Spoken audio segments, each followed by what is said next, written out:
తల ఒగ్గతాయి. ఇది ప్రజాభిప్రాయానికి కాదు, నేను చెప్పిందే ఏకపక్ష నిర్ణయం. ఆ ధిక్కార ధోరణి కానీ అహంభావం కానీ, అహంభావం ఇక్కడ చెల్లవు. అది కరెక్ట్ కాదు.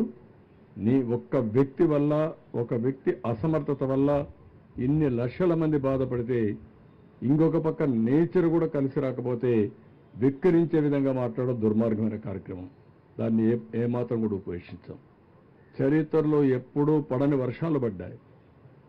37 సెంటీమీటర్ల వర్షపాతం ఎప్పుడన్నా విన్నారా మీరు?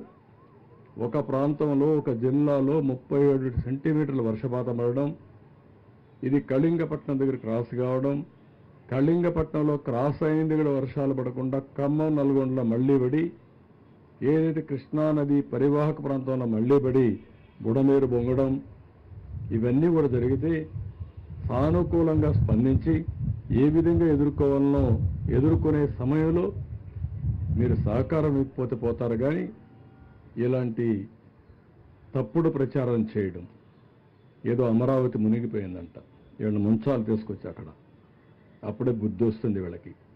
అమరావతి మునిగిపోయింది ఎవరు చెప్పాడు మీకు? లేకుంటే అక్కడనే పోడ్చాల, వీళ్ళ శ్మశానం అన్నారు, అక్కడనే పోడ్చాల, అప్పుడే బుద్ధి వస్తుంది. మనుషులకు బుద్ధి జ్ఞానం ఉండాలి. ప్రజాహితం కోసం పనిచేయాలి. దుర్మార్గంగా మహాడే కార్యక్రమాలు చేస్తున్నారు. ఎడారంటారు. ఎడారండి అమరావతి? ఇంకా సిగ్గు రాలేదు మీకు? అంటే ప్రజలు వింటారు కాబట్టి ఎదురుదాడి చేస్తారా మీరు? ఎన్ని రోజులు ఎదురుదాడి చేస్తారు? ఎదురుదాడి చేస్తే ప్రజలే చూసుకోవాల్సిన అవసరం ఉంది. ఇలాంటి వాళ్ళని సంఘ బహిష్కరణ చేయాల్సిన అవసరం ఉంది. ఈ నేరస్తులు దబాయిస్తే భయపడిపోతాం అనుకుంటున్నారు, కానీ ఎవరు ఇక్కడ భయపడరు. ఈరోజు కూడా పేపర్లో చూస్తున్నా, ఒక యజ్ఞం మారిగా ప్రజలను కాపాడడానికి మేము ప్రయత్నం చేస్తా ఉంటే, ఒక రాక్షసుల మారిగా విధ్వంసాన్ని సృష్టిస్తున్నారు. ఎక్కడిది న్యాయం? మేము ఒక పక్కన ప్రజల కోసం ముందుకు పోవాలన్నా, ఇంకొక పక్కన వీళ్ళు చేసే తప్పుడు ప్రచారాన్ని ఖండిస్తూ కూర్చోవాలన్నా? ఈరోజు మళ్ళీ వర్షం పడిందంటే మేము భయపడుతున్నాం. మళ్ళా బుడమేరు పొంగితే, నీళ్లు వస్తే ప్యానిక్ రియాక్షన్ వస్తుందని మేము భయపడుతున్నాం. వీళ్ళకి బాధ్యత లేదండి? వీడు సమాజ హితం కోసం ఉండే పార్టీ అంటే ఇది? ఇలాంటి దుర్మార్గులు రాష్ట్రంలో ఉండడం కూడా అర్హత ఉందా అని అడుగుతున్నా. ఎక్కడో ఉండేవాళ్ళు సినిమా యాక్టర్లు వస్తున్నారు, పారిశ్రామికవేత్తలు వస్తున్నారు, మామూలు వ్యక్తులు వచ్చి మీరు కష్టపడుతున్నారు, మేము కూడా మా డొనేషన్లు ఇస్తామని చెప్పి సంఘీభావాన్ని తెలియజేయడమే కాకుండా ఆర్థిక సహాయం చేస్తున్నారు. చేతనైనంతవరకు పనిచేస్తున్నారు. ఇప్పుడు ఎంప్లాయీస్ని పిలవలేదు, వాళ్ళే వచ్చారు. అది వాళ్ళ స్ఫూర్తి. ఇది ప్రజల స్ఫూర్తి. ఒక రాజకీయ పార్టీ ముసుగులో నేరస్తులు చేసే దౌర్జన్యం, అరాచకాలు, ఈ అరాచకాలు ఈ రాష్ట్రంలో జరగవు. అలాంటి అరాచకాలు చేసే వ్యక్తుల్ని ఎట్టి పరిస్థితుల్లో ఉపేక్షించాం. ఆ విషయం మీరు గుర్తుపెట్టుకోవాల్సిన అవసరం ఉంది. బాధ. రాత్రి మగుళ్ళు కష్టపడుతున్నాం, ఎంతోమంది కష్టపడుతున్నారు. ఆఫీసర్లందరినీ ఎప్పుడూ బురదలో తిరగనటువంటి ఆఫీసర్ని బురదలో తిప్పి పనిచేపిస్తున్నాం. కోప్పడుతున్నాం.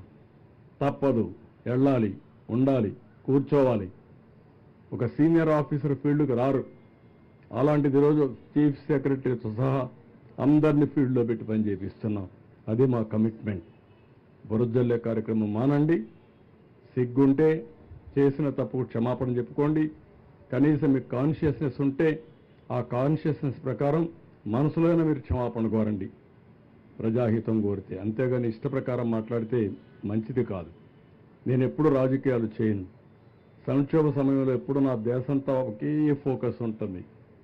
ఈరోజు డ్రోన్స్ తీసుకొచ్చాం, హెలికాప్టర్లు తీసుకొచ్చాం. ఈరోజు మార్నింగ్ కూడా హోమ్ మినిస్టర్తో మాట్లాడాను. వారిని కూడా రమ్మన్నాను, టీమును పంపిమన్నాం, మళ్ళా లెటర్ రాస్తున్నాం. అన్ని విధాలా మేము చేయాల్సిన పనులన్నీ చేస్తామంటే ఈ రాక్షస మూక ఎక్కడికెక్కడ అడ్డం వేయడం, ఇష్టానుసారంగా ప్రవర్తించడం, డిస్టర్బ్ చేయడం, ప్రజల్ని మభ్యపెట్టడం, ప్రజల్ని భయభ్రాంతులను చేయడం, ఇది వీళ్ళు చేసే పని. అమరావతి మునిగిపోతుందంటారు, లేదంటే మొత్తం ఇక్కడ జరగడానికి బుడమేరుని ఏదో గేట్లు ఎత్తేసారంటారు. మా ఇల్లు కాపాడుకోవడానికి ఆ నీళ్లు తీసుకొచ్చి ఇక్కడ వదిలిపెట్టామంటారు. బుద్ధి జ్ఞానం ఉండాలి, కనీసం ఇంగిత జ్ఞానం ఉండాలి. మాట్లాడేటప్పుడు ప్రజలు కూడా వాచ్ చేస్తారని ఆలోచన ఉండాలి. నేను అందుకే ప్రజా చైతన్యం కోసం మాట్లాడుతున్నా. నా సొంతం కోసం కదా, నన్నేమీ చేయలేరు వీళ్ళు. అది వేరే విషయం. ఈ రాష్ట్రం ఏమవుతుంది ఇలాంటి దుర్మార్గుల వల్ల? కష్టాల్లో ఉన్నప్పుడు సానుభూతి చూపించకుండా విషాన్ని జిమ్మే వాళ్ళని ఏమనాలి?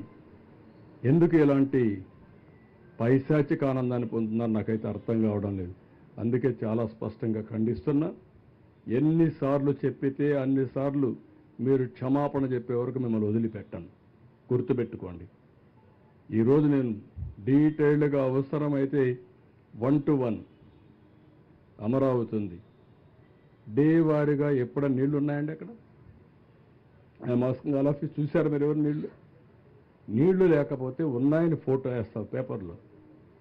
ఏదో పేపర్ అది ఏమనాలి వెండి. రెండోది బుడమేరు గురించి అసత్యాలు ప్రచారం చేస్తూ గేట్లు ఎత్తేసారంట. మా ఇల్లు కాపాడుకోవడం నీళ్లు అక్కడ వదిలిపెట్టామంట, ముంచేసామంట. అందరిళ్ళకి నీళ్లు వచ్చాయి, అదేం పెద్ద బాధ లేదు. మా ఇంట్లో కూడా నీళ్ళు వస్తే వస్తాయి. ఏమైపోతుందండి దానికి? వచ్చాయి, పోయినాయి. ఇల్లు కూలిపోతుందని పారిపోయానంట. బుద్ధి జ్ఞానం అండ.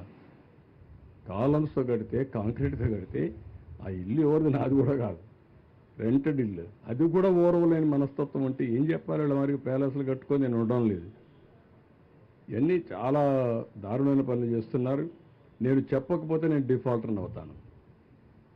అందుకే ప్రభుత్వం 2 కార్యక్రమాలు చేయాలి. యజ్ఞం చేయాలి, ప్రజల బాగు కోసం సేవా కార్యక్రమాలు చేయాలి. రాక్షసుల్ని ఎదుర్కోవాలి, వాళ్ళతో యుద్ధం చేస్తూ యజ్ఞం చేయాలి. ఆ పరిస్థితిలో ఉన్నాం. ప్రజాస్వామ్యులు ఉండవు. ప్రజాస్వామ్యంలో భయపడతారు కానీ మళ్ళా రాక్షస రాజ్యాలు గుర్తొస్తున్నాయి. ఆ రాజ్యాల్లో ఏ విధంగా రాక్షసులు ఉండేవారో అవన్నీ గుర్తొస్తున్నాయి. Thank you.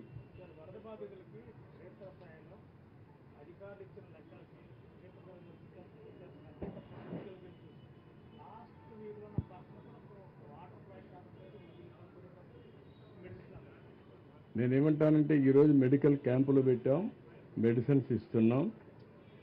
నిన్నటి వరకు నిన్న ఉదయమే ఆర్గనైజేషన్ సెట్ అయింది. ఈరోజు సచివాలయాన్ని కూడా సెట్ చేశాం. సచివాలయంలో ఇంటింటికి వెళ్ళమంటున్నాం. నేను నిన్నే మొత్తం తిరిగి వచ్చాను. ఇప్పుడు మళ్ళీ నేను వెళ్తున్నాను, మళ్ళీ ఒకసారి తిరుగుతాను. నేను తిరగడం, ఫీడ్బ్యాక్ తెప్పించడం, చాలా స్పష్టంగా ఏ నెంబర్లకు అందలేదో ఆ నెంబర్లు కూడా చెప్తే ఆ ఇంటికి పంపించే బాధ్యత తీసుకుంటాం. ఇంకా చిన్న ల్యాప్సెస్ పూర్తిగా లేవని నేను 7 లక్షల మందికి దగ్గర సర్వీస్ చేయాలా. 7 లక్షల మందికి సర్వీస్ చేయాలంటే కొంతమంది కొండపైన ఉంటారు, కొంతమంది వాటర్లో ఉంటారు, కొంతమంది 4వ అంతస్తులో ఉంటారు. ఇలాంటి సమస్యలు ఉన్నాయి. ఇవన్నీ కూడా ఏం చేయాలనో అనునిత్యం మానిటర్ చేస్తున్నాం. కడాన హెలికాప్టర్స్ పెట్టి మిద్దె పైన కూడా ఫుడ్ ప్యాకెట్స్ వదిలిపెట్టాం. డ్రోన్స్ పెట్టి ఇంటికి ఇచ్చే ప్రయత్నాలు చేస్తున్నాం. వాటర్లో ఉంటే కూడా డ్రోన్స్ ద్వారా వాళ్లకు ఫుడ్ సప్లై చేసే పరిస్థితికి వచ్చాం. ఎన్ని ప్రయత్నాలు చేయాలనో ఒక మాటలో చెప్పాలంటే ఇది మామూలుగా నా జీవితంలో ఎప్పుడూ చూడని విపత్తు. ఒక ఉధృత్ తుఫాన్ వచ్చింది, ఒక హరికేన్ తుఫాన్ వచ్చింది, చెట్లన్నీ రోడ్లో పడిపోయినాయి. బుల్డ్రౌజర్స్ ఆ పక్క ఈ పక్క పెట్టి తీసుకెళ్ళిపోయాం. ఇప్పుడు వాటర్ని తీయలేమే. ఎక్కడ చూసినా వాటర్ ఉంటే వాటర్ని అంత ఈజీగా తోడేయలేం కదా. ఇలాంటి ఇబ్బందులు ఉన్నాయి. కానీ ప్రజలకు జరిగిన నష్టం భయంకరమైంది. చాలా సఫర్ అయ్యారు. నేను దాంట్లో అనుమానం లేదు. దాన్ని ఏ విధంగా అధిగమించాలో అన్ని విధాలు అధిగమిస్తాం.